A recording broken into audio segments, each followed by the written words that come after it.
Good morning all of you.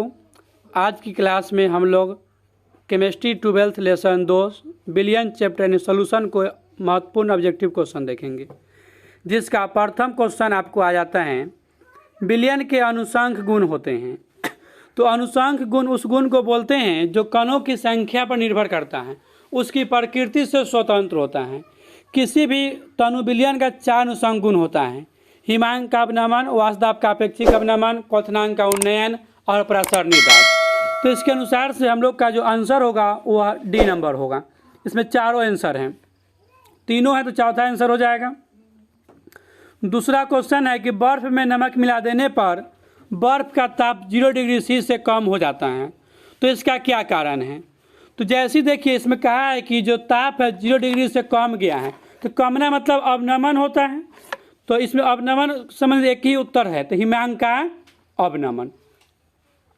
इसके बाद अगली क्वेश्चन को देखेंगे तो वह है सिर्फ एक कण ही अर्धपरगम झिल्ली से निकल पाते हैं। तो सबसे पहले कि अर्धपरगम झिल्ली का उपयोग परासरण की क्रिया में किया जाता है। परासरण की क्रिया में विलायक और विलेय 2 प्रकार के कण होते हैं, मतलब एक घुलने वाले और एक घुलाने वाले। तो जो घुलने वाले होते हैं उसको विलेय कहते हैं और घुलाने वाले को विलायक कहते हैं। तो हमेशा विलायक की मात्रा ज़्यादा, विलेय की मात्रा कम होती है। जो अर्धपरगम झिल्ली होता है वह कॉपर फेरोसाइनाइड, बकरे का आमाशय या अंडे की झिल्लियाँ या प्याज की झिल्लियों को कहते हैं, और इससे सिर्फ विलायक के अणु ही निकल पाते हैं। तो इसका आंसर होगा ए, विलायक के अणु। उसके बाद क्वेश्चन है कि निम्नलिखित जलीय घोल में किसका क्वथनांक अधिकतम होगा? तो क्वथनांक का उन्नयन एक अनुसंख गुण है, और अनुसंख गुण जो होता है कणों की संख्या पर निर्भर करता है। तो आपको ऑप्शन ए है NaOH, मतलब Na प्लस और OH माइनस, 2 कण है, एक पॉजिटिव एक निगेटिव। ऑप्शन बी है Na2CO3, मतलब 2 Na प्लस और CO3 माइनस 2, 3 कण है, 2 सोडियम का एक कार्बोनेट का। उसके बाद है NH4NO3, NH4 plus NO3 minus, मतलब एक पॉजिटिव कण है एक निगेटिव कण है, तो 2 कण इसमें भी हैं। KNO3, तो एक पॉजिटिव है एक निगेटिव है, इसमें 2 कण हैं। तो जो सबसे अधिक कण है आपको ऑप्शन नंबर बी में है, Na2CO3 में 3 कण हैं, तो इसका आंसर होगा बी नंबर। ऐसे इसमें एक और चीज़ से बन सकता था कि जो एम देल है, मतलब मोलरता देल है, जिसका मोलरता सबसे बेसी होता है वह होता है, लेकिन सब में मोलरता समान है, 1.0 सब में है, तो उससे नहीं देखना है। क्वेश्चन है कि निम्नलिखित में किसका हिमांक अवनमन अधिकतम होगा? तो हिमांक का अवनमन का अनुसंख गुण होता है जो कणों की संख्या पर निर्भर करता है। पुनः इसको देखेंगे तो K2SO4 में 2K प्लस है, SO4 माइनस 2 है, मतलब इसमें पोटेशियम का 2 कण, सल्फेट आयन का 1 कण, 3 कण है। NaCl हैं, इसमें Na प्लस है, Cl माइनस है, तो एक Na का कण है, एक Cl का 2 कण है। यूरिया और ग्लूकोज कण के रूप में नहीं टूटता, एक एक कण है, तो आपको 3 कण मिल गया K2SO4 में, इसका आंसर होगा K2SO4। अगला है 1m चीनी के विलयन का हिमांक अवनमन। 1m सोडियम क्लोराइड के विलयन के हिमांक अवनमन से होता है। चीनी का मतलब कि कण, एक कण होगा चीनी में, सोडियम क्लोराइड मतलब NaCl कण के रूप में टूटेगा, तो एक Na कण है एक Cl कण है, 2 कण है, तो जिसका कण की संख्या ज़्यादा हो हिमांक अवनमन उसका ज़्यादा होगा। तो नमक का ज़्यादा होगा, चीनी का कम होगा। तो पूछा है कि चीनी के जो होगा नमक की अपेक्षा क्या होगा, तो कम हो जाएगा। तो ऑप्शन नंबर क्या सही होगा इसका? बी। अब होगा HCl और H2O के एजियोट्रॉपिक मिश्रण में होगा। तो एजियोट्रॉपिक मिश्रण अंग्रेजी शब्द है, इसका हिंदी शब्द होगा समक्वाथी या स्थिर क्वाथी, मतलब कोई ऐसा विलयन जो समान ताप पर उबलता हो, समक्वाथी विलयन या समक्वाथी मिश्रण कहलाता है। जैसे अगर हम जल और शराब का मिश्रण लें तो 95% जल और 5% शराब होता है समक्वाथी मिश्रण। जो अगर गर्म करेंगे तो जल उड़ेगा और शराबो उड़ेगा, मतलब 19 कण जल उड़ जाएगा तब 1 कण शराब उड़ेगा, तो ना बराबर में उड़ रहा है। तो इस प्रकार का होता है समक्वाथी मिश्रण, समान रूप से उड़ता है। तो यहाँ पर जो है 22% HCl होगा और 77.8% जल होगा। तो इस हिसाब से इसका ऑप्शन हो जाएगा ए नंबर। अगला एक जलीय विलयन माइनस 0.186 डिग्री सी पर जम जाता है। इस विलयन का क्वथनांक उन्नयन क्या होगा? मतलब क्वथनांक उन्नयन निकालना है तो क्वथनांक उन्नयन निकालने का सूत्र होता है, वह सूत्र है आपको डेल्टा टी बी बराबर के बी इंटू एक्स बटे एम गुने 1000 बटे डब्लू, 1000 बटे डब्लू। अगर इस सूत्र में एक्स एम के बी सब का मान रखते हैं तो इसका आंसर आएगा डी नंबर। अगला है 234.2 ग्राम चीनी के घोल में 34.2 ग्राम चीनी है। घोल का मोलर सांद्रण क्या होगा? मोलर सांद्रण मतलब आपको मोलालता निकालना है चाहे मोलरता निकालना है, दोनों में से क्या निकालना है उसको देखना होगा। तो यहाँ जो आपको है क्वेश्चन में थोड़ा मिसिंग है, आपको मोलर सांद्रण होगा मतलब लॉ करना होगा। जहाँ पे मोलर है उसको लॉ कर लेंगे, मोलर सांद्रण होगा ये क्वेश्चन।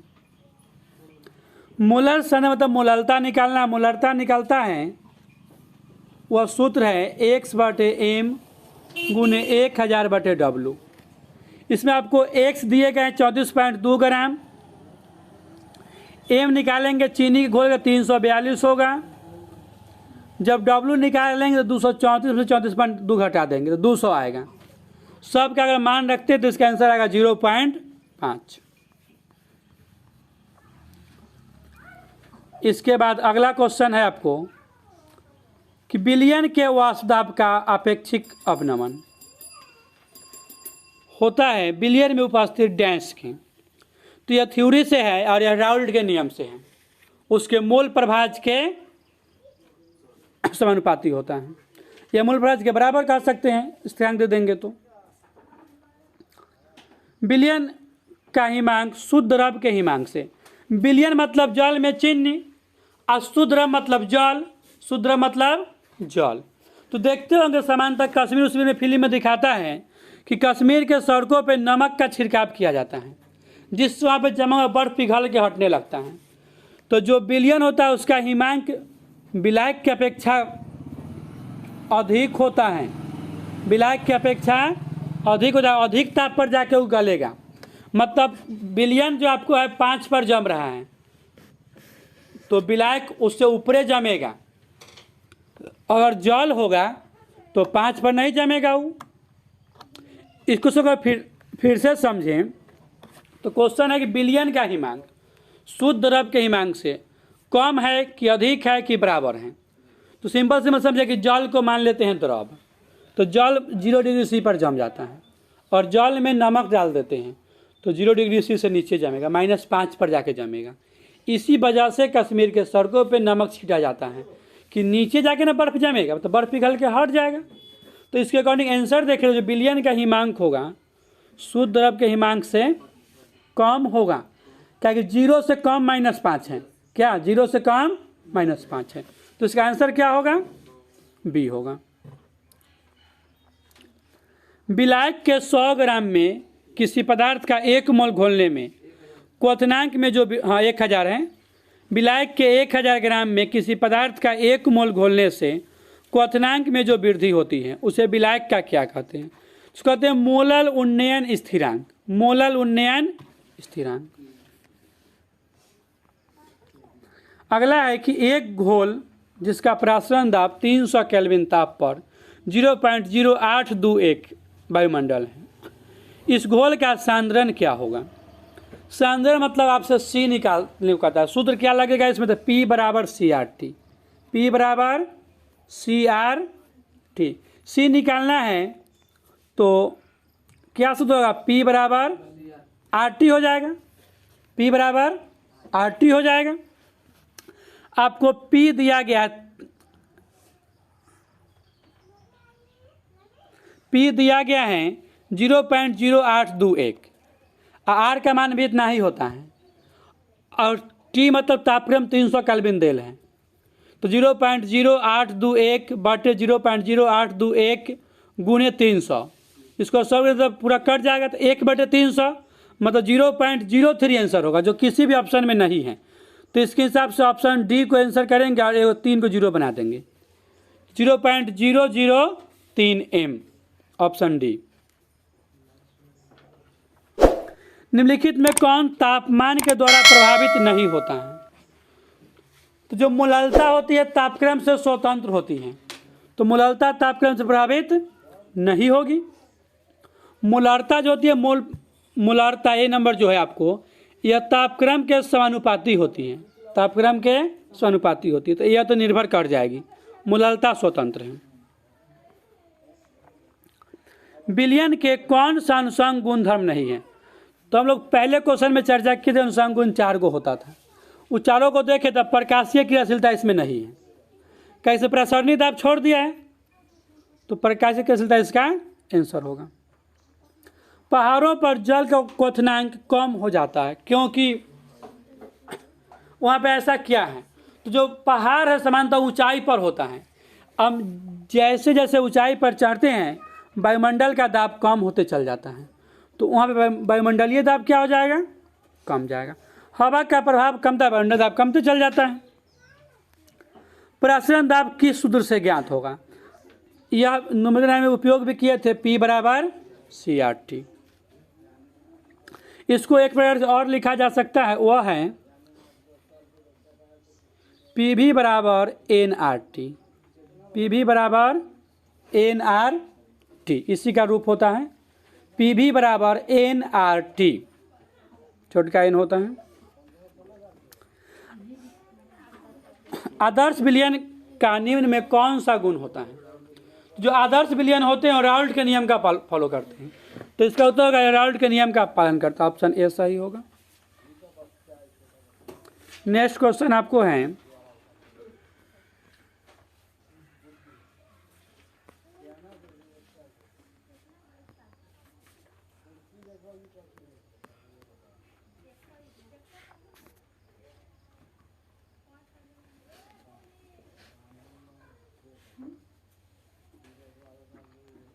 शुद्ध जल का पीएच मान होता है।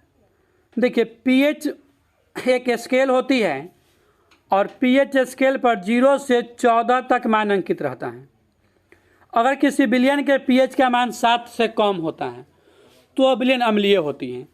पीएच का मान 7 से अधिक होता है तो वह विलयन क्षारीय होती है। और पीएच का मान 7 होता है तो विलयन उदासीन होती है। और जल एक उदासीन पदार्थ होता है, तो जल के पीएच का मान कितना आ जाएगा? 7 आ जाएगा। 0.1 m BaNO2 का होल टू घोल का 1/2 गुणांक 2.74 है, तो विघटन स्तर होगा। यह न्यूमेरिकल है, इसको सॉल्व करने से 87% इसका आंसर आता है। अगला है कि केन शुगर मतलब चीनी, जिसका आणविक द्रव्यमान 342 है, इसके 5% एक बिलियन पदार्थ X के 1% घोल का आइसोटोनिक है। X का अणुभार ज्ञात करें और इसको सॉल्व किया जाए मूलरता के सूत्र से, तो इसका आंसर आएगा 68.4। 68.4। किसी बिलियन के 200 ml में 2 ग्राम NaOH घुले हैं, तो बिलियन की मूलरता होगी। इसकी आंसर है 0.25। सॉल्व होगा तो उसका सूत्र होगा X बटे M गुने 1000/V। इसमें आपको X 2 ग्राम दिए गए हैं, M NaOH का 40 होगा और V 200 ml दिए गए हैं। सब गुना भाग करने पे A नंबर आंसर आएगा। 0.1 m ग्लूकोज विलयन की तुलना में 0.1 m MgCl2 विलयन के हिमांक में अवनमन होगा। ग्लूकोज का मतलब है कि एक कण है, लेकिन MgCl2 में Mg+2 है, 2Cl- है, तो Mg का एक कण और क्लोरीन का 2 कण, मतलब 3 कण है, तो एक कण और 3 कण, तो उसका पीछे का 3 गुना हो जाएगा, तो लगभग 3 गुना हो या 3 गुना हो, यही आंसर बनेगा। CaNO3 में 1/2 गुणांक है, इसको अगर तोड़ते हैं तो Ca+2 होगा और 2NO3- होगा, मतलब कैल्शियम का एक कण NO3 का 3 कण, तो इसका 1/2 गुना कितना आ जाएगा? 3। निम्न में कौन द्विभाषमिक अम्ल है? देखिए ऐसे तो अम्ल की भस्मीयता होती है कि उसके पास जितना H हो उतना उसकी भस्मीयता होती है, मतलब H बराबर भस्मीयता। लेकिन पूरे अम्ल में 2 गफ बाद होता है। H3PO3 की भस्मीयता 2 हो जाती है और H3PO2 की भस्मीयता 1 हो जाती है। ये 2 गफ बाद हो जाता है। इसके बाद सब का भस्मीयता उसके H के बराबर होता है। से आपसे पूछे कि H2SO4 की भस्मीयता 2 होगी, क्योंकि H2SO4 में 2 H है, HNO3 में 1 H है, भस्मीयता 1 होगी। H3PO4 में 3 H हैं, तो उसकी भस्मीयता 3 होगी। जितना H होगी उतनी भस्मीयता होगी। सबसे कम क्वथनांक वाली गैस है, तो सबसे कम क्वथनांक अक्रिय गैसों का होता है, सबसे वो हल्का होता है। तो इसमें आपको अक्रिय गैस वर्ग संख्या 18 के तत्वों को कहते हैं, जो आपको कौन इसमें आ जाएगा? हीलियम। हीलियम है, नियॉन है, आर्गन है, बहुत सा अक्रिय गैस है। NaOH है। देखिए जो भी OH से अंत करता है, जो भी OH से अंत करता है वो क्या कहलाता है? क्षार। क्षार या भस्म, क्षार या भस्म। देखिए भस्म और क्षार में थोड़ा सा अंतर है।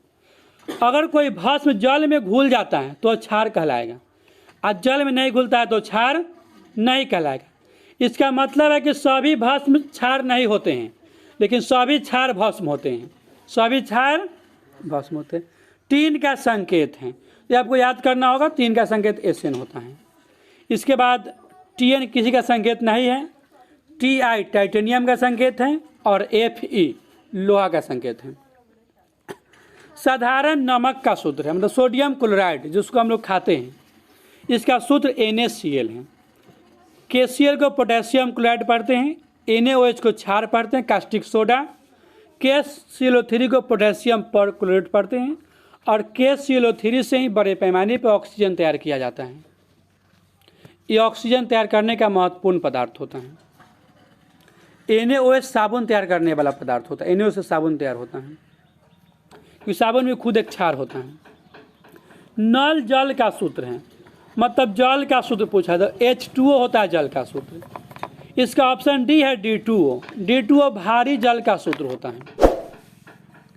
समुद्री जल में पाए जाने वाले तत्व हैं, तो जो समुद्री जल होते हैं उसमें पाए जाने वाले तत्व आयोडीन होते हैं। लेकिन अगर आयोडीन ना हो तो इसका आंसर सोडियम भी होता है, क्योंकि समुद्री जल में पाए जाने वाले सेकेंड तत्व, दूसरा तत्व क्या होते हैं? सोडियम। तो इसका आंसर क्या होगा? आयोडीन। इसका आंसर होगा आयोडीन।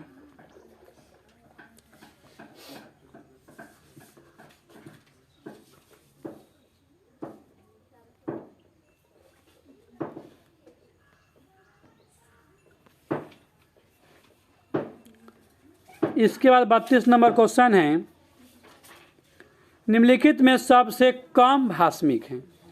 देखिए भास्मिक भस्म होने के लिए क्या होना चाहिए? इलेक्ट्रॉन देने वाला कि इलेक्ट्रॉन लेने वाला? जो इलेक्ट्रॉन देता है उसको अम्ल कहते हैं, और जो इलेक्ट्रॉन लेता है उसको भस्म कहते हैं। तो जो सबसे स्ट्रॉन्ग ग्रुप होगा वह इलेक्ट्रॉन सबसे ज़्यादा लेना चाहेगा। तो पूरे केमिस्ट्री में सबसे शक्तिशाली तत्व फ्लोरीन होता है। फ्लोरीन का विद्युत ऋणात्मकता 4.0 होता है, तो वह सबसे स्ट्रॉन्ग है, इसलिए इसका आंसर कौन होगा? NF3 होगा। H2SO4 है। देखिए जो भी H से शुरू होता है अम्ल होता है, तो H2SO4 भी क्या होगा? अम्ल होगा। H2SO4 अम्ल होगा। HNO3 भी अम्ल होगा, H3PO4 भी अम्ल होगा, HCl भी अम्ल होगा। देखिए फिर आ गया त्रिक्षारकीय अम्ल हैं। तो त्रिक्षारकीय मतलब में 3 गो H चाहिए, तो 3 गो H तो आपको A B C तीनों में है। ये लोग पीछे पड़े थे। B नंबर आपको द्विभास्मिक अम्ल था, C नंबर एकल भास्मिक अम्ल था, तो कौन बच गया? A नंबर त्रिक्षारकीय अम्ल, त्रिभास्मिक अम्ल है। हीलियम का सूत्र है He। हीलियम का सूत्र है He। इसके बाद फिर मिलते हैं अगले वीडियो में अगले लेसन के साथ।